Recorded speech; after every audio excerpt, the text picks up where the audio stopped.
한국전쟁. 눈보라가 몰아치는 어둠 속에서 한 미군 장교가 명령을 내렸습니다.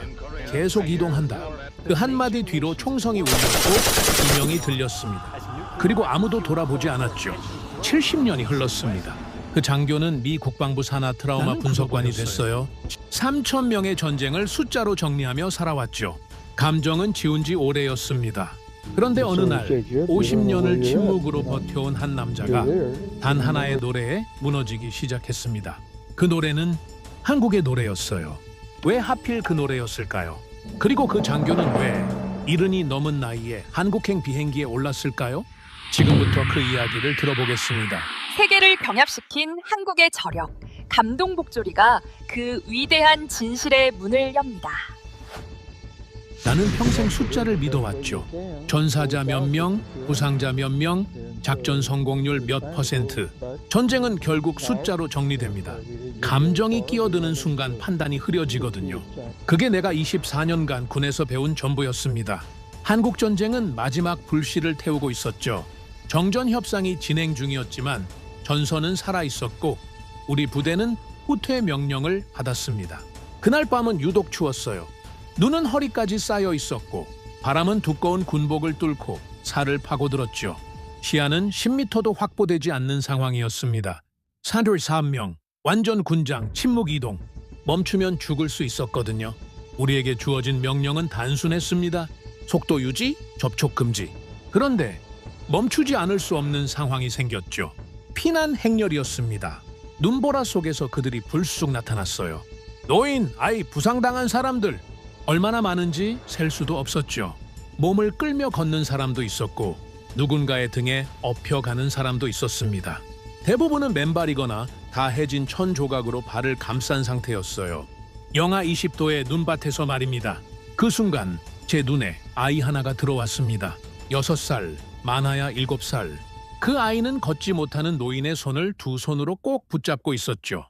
놓지 않으려고 그 아이가 고개를 들었습니다. 눈이 마주쳤어요. 아무 말도 하지 않았습니다. 그냥 바라봤죠.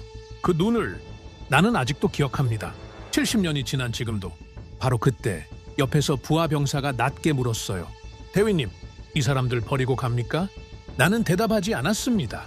할 수가 없었죠. 명령은 단순했어요. 속도 유지, 접촉 금지. 멈추면 우리도 죽을 수 있었습니다. 이건 전술적 판단이었어요. 감정이 끼어들 자리가 없었죠. 그렇게 믿었습니다. 계속 이동한다. 짧았습니다. 차가웠죠. 그 말이 내 입에서 나오는 순간 뭔가가 끊어지는 느낌이 들었어요. 병사들은 말이 없었습니다. 움직이지도 않았죠.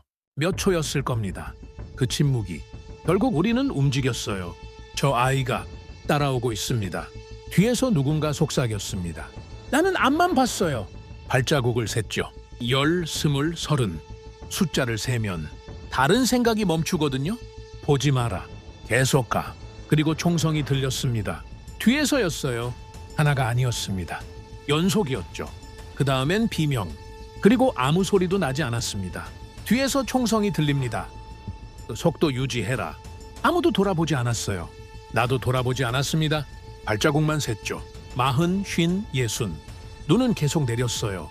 우리의 발자국을, 그 밤의 흔적을 지우듯. 우리는 살아남았습니다. 기록엔 야간 후퇴 작전 성공이라고만 남아있어요. 민간인에 관한 기록은 없습니다. 그 시간, 그 장소는 공식 문서 어디에도 존재하지 않죠. 그렇게 없는 일이 됐습니다. 나는 70년 동안 그걸 알면서 모르는 척 살아왔어요. 전쟁이 끝나고 나는 트라우마 분석관이 됐습니다. 3천 명의 참전 용사 케이스를 숫자로 정리하며 살았죠. 누군가의 고통을 데이터로 바꾸는 일. 그게 내 방식이었어요. 감정을 지우면 살 수 있었으니까요. 그런데 몇 년 전 내 분석실에서 이상한 일이 생겼습니다. 50년을 완전한 침묵으로 버텨온 남자가 있었어요. 약도, 영상도, 어떤 치료도 통하지 않았던 그 남자가 단 하나의 노래에 반응하기 시작했죠. 손가락이 떨렸습니다. 눈동자가 흔들렸어요. 그리고 그의 눈에서 눈물 한 방울이 흘러내렸죠. 그 노래는 한국의 노래였습니다. 왜였을까요? 도대체 왜 그 노래였을까요? 워싱턴 외곽, 미 국방부 산하 트라우마 연구시설. 건물 자체가 감정을 허락하지 않는 곳이었습니다. 흰 벽, 형광등, 소독약 냄새, 복도를 걸으면 발소리만 울렸죠. 나는 그 공간이 편했어요. 감정이 끼어들 틈이 없었으니까요. 나는 이곳에서 책임자였습니다. 3,000건? 내가 분석한 참전용사 트라우마 케이스 수입니다. 베트남, 걸프전, 한국전. 전쟁의 종류는 달랐지만 패턴은 같았어요. 공포는 반복되고 기억은 굳고 결국 인간은 멈추죠. 나는 그 멈춤의 원인을 데이터로 정리했습니다. 감정이 아니라 숫자로. 그게 내 방식이었어요. 그러던 어느 날 아침 연구팀 막내가 파일 하나를 들고 왔습니다. 콜터 박사님, 특이 케이스가 있습니다. 파일을 받아 펼쳤습니다. 첫 줄만 읽어도 알 수 있었죠. 한국전 참전용사, 당시 20대 초반 병사, 현재 나이 83, 50년간 단 한마디도 하지 않은 남자. 가족도 없었어요. 면회도 없었습니다. 그냥 존재만 했죠. 숨만 쉬는 사람처럼. 흥미로운 케이스였습니다. 나는 직접 들어가 봤어요. 병실 문을 열었을 때 그 남자는 창문을 보고 있었습니다. 창밖엔 아무것도 없었어요. 주차장이었으니까요. 그런데 그 남자는 마치 저 멀리 무언가를 바라보는 것처럼 그냥 그렇게 앉아 있었죠. 눈동자가 흔들리지 않았습니다. 내가 들어와도 옆에 서도 이름을 불러도 아무 반응이 없었어요. 나는 그때 생각했습니다. 흥미롭군. 연구팀이 기존 치료법을 전부 동원했습니다. 약물 치료, 영상 자극, 전쟁 사운드 재현, 가족 사진 노출. 교과서에 나오는 방법은 전부 썼죠. 결과는 매번 같았어요. 무반응, 눈 하나 깜짝하지 않았습니다. 손가락 하나 움직이지 않았어요.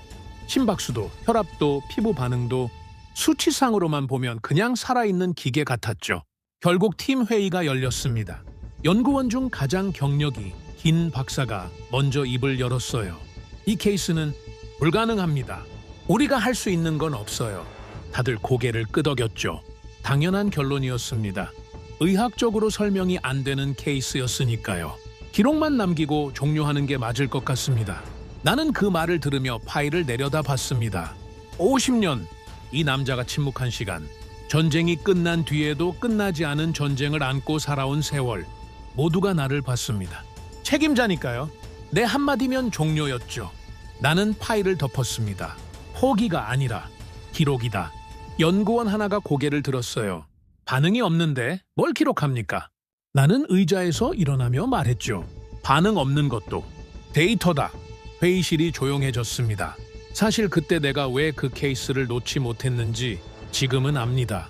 그 남자의 눈빛이었어요. 아무것도 담지 않은 것 같으면서도 뭔가를 꽉 붙잡고 있는 것 같은 그 눈빛. 어딘가에서 본 것 같았거든요. 한참 뒤에야 알았습니다. 거울에서 봤던 겁니다. 그렇게 실험은 계속됐습니다. 그리고 어느 날 아무도 예상하지 못한 변수가 끼어들었죠. 누군가 실수로 재생 목록에 넣어둔 음악 하나. 아무도 신경 쓰지 않았어요. 배경음악 수준이었으니까. 그런데 그 순간 50년 동안 멈춰있던 남자의 손가락이 움직였습니다. 처음엔 아무도 몰랐습니다. 음악은 그냥 흘러나왔어요. 누군가 실험 재생 목록을 정리하다 실수로 넣어둔 파일이었죠. 외국 민요 샘플 모음. 그중 하나였습니다. 아무도 주목하지 않았어요. 배경소음 수준이었으니까요. 나는 모니터를 보고 있었습니다. 수치는 여전히 평평했어요. 심박수 62, 혈압 정상, 피부 반응 제로. 오늘도 같은 결과겠구나 싶었죠. 그때 연구원 하나가 뭔가를 발견했습니다. 박사님, 목소리가 이상했어요. 낮고 떨렸죠. 지금 보셨습니까? 나는 고개를 들었습니다. 병실 유리창 너머 그 남자의 손이 보였어요. 손가락이 움직이고 있었습니다. 아주 미세하게. 거의 보일 듯 말 듯. 하지만 분명히 움직이고 있었죠. 50년 동안 단 한 번도 반응하지 않았던 그 손이 다시 재생해봐. 음악이 처음부터 다시 흘렀습니다. 이번엔 모두가 숨을 죽였어요. 아무도 말하지 않았죠. 그리고 정확히 16초. 다시 시작됐습니다. 손가락 끝이 미세하게 떨렸어요. 그 다음엔 손 전체가, 그리고 심박수 모니터가 움직이기 시작했습니다. 62, 67, 71. 심박수가 올라갑니다. 연구원이 소리쳤어요. 나는 유리창에 바짝 다가섰습니다. 그 남자의 눈동자가 흔들리고 있었죠. 50년 동안 허공을 바라보던 그 눈이 처음으로 초점이 맺히는 것 같았어요. 말도 안 돼. 내 입에서 나온 말이었습니다. 나도 모르게 이 음악? 뭐죠? 연구원이 파일을 확인했어요. 잠깐의 침묵이 있었습니다. 한국 민요입니다. 아리랑기라고. 그 순간이었어요. 그 남자의 눈에서 눈물 한 방울이 흘러내렸습니다. 소리도 없이, 표정 변화도 없이, 그냥 조용히 한 방울이 뺨을 타고 흘러내렸죠. 50년 만에 처음이었습니다. 이 시설에 온 이후 단 한 번도 없었던 일이었어요. 실험실이 완전히 굳어버렸습니다. 아무도 말을 못했어요. 아무도 움직이지 않았죠. 그 남자는 여전히 허공을 보고 있었습니다. 하지만 뭔가가 달랐어요. 눈빛이 달랐죠. 아까까지 아무것도 없던 그 눈에 무언가가 들어와 있었습니다. 나는 그 순간 내 모든 데이터가 무너지는 걸 느꼈어요. 3,000건, 내가 분석한 케이스들, 약물, 영상, 자극, 패턴. 내가 쌓아온 모든 이론이 저 눈물 한 방울 앞에서 그냥 설명이 안 됐습니다. 왜 아리랑이었을까요? 왜 하필 그 노래였을까요? 나는 알 수 없었습니다. 하지만 한 가지는 확실했어요. 이건 우연이 아니라는 것, 반복 가능한 패턴이라는 것, 그리고 이 실험을 여기서 멈추면 안 된다는 것. 그런데 바로 다음 날 아침 상부에서 연락이 왔습니다. 해당 실험 즉시 중단하시오. 명령이었습니다. 공문 한 장이었어요. 짧았죠. 비과학적 방법론, 환자 심리 불안 유발 가능성, 즉각 중단. 도장이 찍혀 있었습니다. 이의를 제기할 여지가 없는 형태였어요. 연구팀 회의가 다시 열렸습니다. 분위기가 달랐어요. 어제까지만 해도 흥분했던 사람들이 눈을 피했죠. 공문 한 장이 그걸 해냈습니다. 조직이란 게 그렇거든요. 이건 우연이었을 겁니다. 누군가 먼저 입을 열었어요. 음악이 트리거가 됐다 해도 재현 가능성이 없으면 의미가 없죠. 맞습니다. 한 번의 반응으로 실험을 계속한다는 건 무리가 있어요. 다들 고개를 끄덕였습니다. 합리적인 말이었죠. 나도 알았어요. 과학적으로 보면 틀린 말이 아니었습니다. 하지만 나는 데이터를 봤어요. 아리랑 재생 시에만 반응, 다른 음악, 다른 자극 모두 무반응. 이건 우연이 아니었습니다. 패턴이었어요. 반복되는 패턴. 그리고 패턴은 거짓말을 하지 않죠. 콜터 박사님, 어떻게 생각하십니까? 모두가 나를 봤습니다. 나는 잠시 말이 없었어요. 공문을 내려다봤죠. 도장이 찍힌 종이, 명령. 나는 평생 명령을 따라왔습니다. 군에서도, 이 시설에서도. 중단합니다. 회의실이 조금 풀렸어요. 사람들이 파일을 정리하기 시작했죠. 나는 자리에서 일어났습니다. 그날 밤이었어요. 자정이 넘었습니다. 시설 복도는 비어 있었죠. 당직 인원만 2명. 나는 천천히 분석실로 들어갔어요. 불을 켜지 않았습니다. 보안 카드를 긁었죠. 문이 열렸어요. 나는 처음으로 규정을 어겼습니다. 모든 문을 잠갔어요. 아무도 들어오지 못하게 장비를 켰습니다. 재생 목록을 찾았어요. 아리랑. 파일을 열었습니다. 재생 버튼 위에 손을 올렸죠. 손이 떨렸습니다. 이상했어요. 나는 손이 떨리는 사람이 아니거든요. 24년 군 생활, 20년 분석관 생활, 손이 떨린 적이 없었습니다. 그런데 그 순간 재생 버튼 하나 앞에서 손이 멈췄어요. 왜였을까요? 지금 생각하면 알 것 같습니다. 어딘가에서 알고 있었던 거죠. 이 버튼을 누르는 순간 돌아올 수 없다는 걸, 단순한 실험이 아니게 된다는 걸. 눌렀습니다. 음악이 흘렀어요. 조용했습니다. 그런데 그 남자의 손가락이 또 움직였어요. 이번엔 더 강하게, 더 오래. 그리고 처음으로 그의 입술이 움직이기 시작했습니다. 소리는 없었어요. 하지만 분명히 움직이고 있었죠. 뭔가를 말하려는 것처럼 입술이 움직이고 있었습니다. 소리가 나올 것 같았어요. 나올 것 같다가 멈췄죠. 나올 것 같다가 또 멈췄습니다. 나는 숨을 참았어요. 몸을 유리창에 바짝 붙였죠. 1cm라도 더 가까이. 그리고 이웃 가지마. 작았습니다. 거의 들릴 듯 말 듯. 하지만 분명한 말이었어요. 50년 만에 처음으로 나온 말이었습니다. 나는 굳어버렸어요. 지금 뭐라고 한 겁니까? 옆에 있던 연구원이 귀를 의심하며 물었죠. 나는 대답하지 않았습니다. 말이 나오지 않았어요.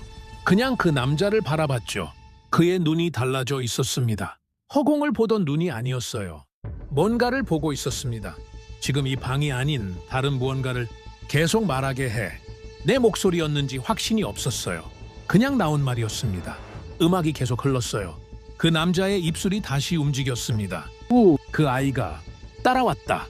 심장이 멈추는 것 같았어요. 그 말이 공기를 가르는 순간 내 머릿속에 뭔가가 터졌습니다. 눈보라, 어둠, 발자국, 그리고 아이. 나는 알고 있었습니다. 그 장면을 너무도 정확하게. 연구원이 소리쳤어요. 이건 기록해야 합니다. 나는 손을 들었죠. 조용히 하라는 신호였어요. 그 남자가 계속 말하고 있었습니다. 끊기고 멈추고 다시 이어졌죠. 우리는 그들을 버렸다. 그 아이가 울고 있었는데 그 순간 내 손이 멈췄습니다. 그건 그의 기억이 아니었습니다. 우리의 기억이었어요. 같은 작전이었습니다. 같은 밤이었죠. 같은 눈보라, 같은 피난 행렬, 같은 아이. 이 남자는 그날 그곳에 있었던 겁니다. 내가 명령을 내리던 그 순간 이 남자는 내 뒤에서 걷고 있었던 거예요. 기록할 문제가 아니다. 내 입에서 나온 말이었습니다. 연구원이 나를 봤어요. 나는 돌아서지 않았습니다. 유리창 너머 그 남자를 바라봤죠. 그는 이제 조용해졌어요. 하지만 눈물이 멈추지 않았습니다.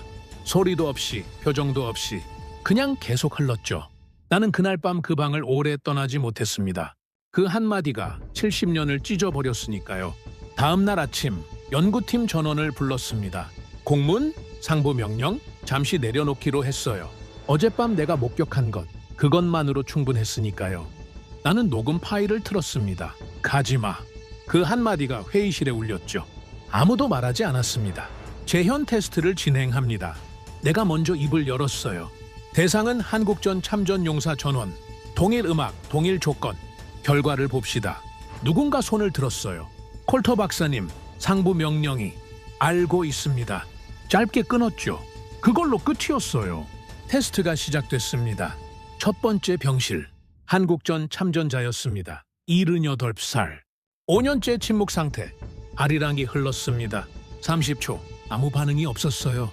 역시 무리인가 싶었죠. 그런데 40초가 지나는 순간 그 남자의 눈이 천천히 감겼습니다. 눈물은 없었어요. 하지만 입술이 미세하게 달사닥거렸죠. 연구원이 나를 봤습니다. 두 번째 병실.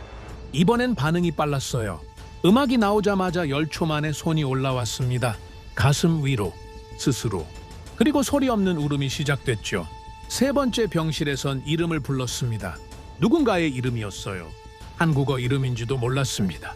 하지만 분명히 이름이었죠. 70년 동안 기억 속에 묻어뒀던 이름이. 이건 통제 불가능합니다. 연구원 하나가 복대서 소리쳤어요. 틀린 말이 아니었습니다. 통제가 안 됐거든요. 병실마다 반응이 달랐지만 아리랑이 흐르는 곳마다 뭔가가 살아났습니다. 굳어있던 것들이, 막혀있던 것들이 이미 시작됐습니다. 내가 말했어요. 조용하게. 상부에서 다시 연락이 왔습니다. 이번엔 전화였어요. 목소리가 높았죠. 콜터, 지금 당장 중단하지 않으면. 알겠습니다. 전화를 끊었어요. 그리고 복도를 걸었습니다. 병실 하나하나를 지나쳤죠. 유리창 너머로 보이는 장면들. 어떤 방에선 울고 있었어요. 어떤 방에선 말하고 있었습니다. 어떤 방에선 눈을 감고 무언가를 듣고 있었죠. 약도 못한 일이었습니다. 영상도 못한 일이었어요. 어떤 치료법도 열지 못했던 문이 노래 하나로 열리고 있었죠. 나는 복도 끝에 멈춰 섰습니다. 우리가 만든 모든 치료법이 무너지고 있었어요. 3천 건의 데이터가 20년의 분석이 노래 한 곡 앞에서. 그리고 나는 처음으로 생각했습니다. 내가 틀렸을 수도 있다고. 데이터가 전부가 아닐 수 있다고. 숫자로 정리되지 않는 무언가가 있을 수 있다고. 그날 밤 나는 혼자 분석실에 앉아 아리랑을 다시 들었습니다. 환자를 위해서가 아니었어요. 그냥 들었습니다. 그리고 알 수 없는 감각이 올라왔어요. 눈보라, 발자국, 아이의 눈. 그건 내 기억이었습니다. 새벽 2시였습니다. 시설은 조용했어요. 당직 인원도 자기 자리로 돌아간 시간이었죠. 나는 혼자 분석실에 앉아 파일을 펼쳐놓고 있었습니다. 케이스 파일이 아니었어요. 오래된 파일이었죠. 내가 한 번도 다시 열어본 적 없는 군 작전 기록이었습니다. 한국전쟁, 후퇴작전. 손이 멈췄어요. 첫 페이지만으로 충분했습니다. 날짜, 좌표, 부대번호. 나는 그 숫자들을 알고 있었거든요. 잊으려 해도 잊히지 않는 숫자들이었죠. 페이지를 넘겼습니다. 민간인 접촉 후 이탈. 딱 그것만 적혀 있었어요. 6글자. 그 밤 전체가 6글자로 정리돼 있었습니다. 비명도, 총성도, 아이의 눈도. 아무것도 없었어요. 6글자만. 머릿속에서 뭔가가 무너지기 시작했습니다. 눈보라가 다시 시작됐어요. 머릿속에서 70년 동안 닫아뒀던 그 문이 파일 한 장에 열려버렸죠. 발자국 소리가 들렸습니다. 내 발자국이 앞만 보며 걷던 이 작전, 당신이 맞습니까? 갑자기 뒤에서 소리가 들렸어요. 돌아봤습니다. 연구원 하나가 서 있었죠. 늦게까지 남아있었던 모양이었어요. 나는 그를 봤습니다. 대답하지 않으려 했죠. 하지만 맞다, 처음으로 인정한 말이었습니다. 연구원이 조심스럽게 물었어요. 그때 왜 그들을 버렸습니까? 긴 침묵이었습니다. 나는 파일을 내려다봤어요. 6글자를. 민간인 접촉 후 이탈. 그 문장 뒤에 숨겨진 것들. 살고 싶었다. 목소리가 떨렸습니다. 그건 명령이었습니까? 나는 오랫동안 말하지 않았어요. 70년 동안 나는 그렇게 믿어왔으니까요. 명령이었다고, 선택이 없었다고, 어쩔 수 없었다고. 그 말을 얼마나 많이 스스로에게 했는지 모릅니다. 하지만 그 순간, 그 파일 앞에서 아니었다. 그 한마디가 70년을 무너뜨렸습니다. 나는 군인이었습니다. 명령을 따른 게 아니었어요. 두려웠던 겁니다. 살고 싶었던 거죠. 그게 전부였습니다. 그 명분을 70년 동안 명령이라는 이름으로 포장해온 거예요. 나는 도망친 겁니다. 그날 밤 나는 그 분석실에서 한 가지 결정을 했습니다. 한국에 가야겠다고. 그 장소에 그 사람들에게 직접 가야겠다고. 데이터로 정리할 수 있는 문제가 아니었어요. 내 발로 가야 했습니다. 70이 넘은 나이에 나는 처음으로 전쟁터로 돌아가기로 했습니다. 이번엔 도망치지 않기 위해서 2026년 봄 인천공항에 내렸을 때 처음 느낀 건 공기였습니다. 습하고 따뜻했어요. 낯설었죠. 나는 이 나라를 전쟁 중에 밟았습니다. 그때 공기는 화약 냄새였어요. 지금은 달랐습니다. 그냥 살아있는 나라의 공기였죠. 버스를 타고 남쪽으로 내려갔습니다. 작전 기록에 남아있던 좌표를 따라갔어요. 지금은 작은 마을이었습니다. 논이 있고 낮은 산이 있고 오래된 집들이 있었죠. 눈보라는 없었어요. 따뜻한 봄이었습니다. 마을 어귀에서 멈췄습니다. 여기였어요. 정확히 여기였죠. 좌표가 말해줬습니다. 70년 전 이 길을 걸었습니다. 눈 속에서 앞만 보며 노인이 하나 나왔어요. 마을 사람들이 낯선 외국인이 찾아왔다고 했던 모양이었습니다. 90 가까이 됐을 것 같은 할머니였어요. 지팡이를 짚고 천천히 걸어 나왔죠. 나를 보더니 멈췄습니다. 우리는 한참 서로를 바라봤어요. 통역사가 옆에 있었습니다. 나는 숨을 한 번 크게 쉬었어요. 70년 동안 한 번도 하지 못했던 말을 해야 했습니다. 나는 그날 밤 이 길을 지나갔습니다. 미군이었습니다. 그리고 목이 막혔어요. 지즈! 당신들을 버리고 갔습니다. 정적이었습니다. 그 할머니는 나를 가만히 봤어요. 화가 날 줄 알았습니다. 원망이 나올 줄 알았죠. 70년 묵은 분노가 터질 줄 알았어요. 나는 그걸 받으러 온 거였습니다. 그게 맞다고 생각했거든요. 그런데 할머니가 천천히 고개를 끄덕였습니다. 통역사가 전했어요. 당신 그때 그 군인입니까? 그렇습니다. 왜 돌아왔습니까? 루, 사과하기 위해서입니다. 할머니가 오랫동안 말이 없었어요. 하늘을 한번 봤습니다. 그리고 다시 나를 봤죠. 우린 당신을 미워하지 않습니다. 나는 그 말을 듣는 순간 무릎이 풀렸어요. 당신들도 무서웠다는 걸 우리는 압니다. 그게 전부였습니다. 길지 않았어요. 장황하지도 않았죠.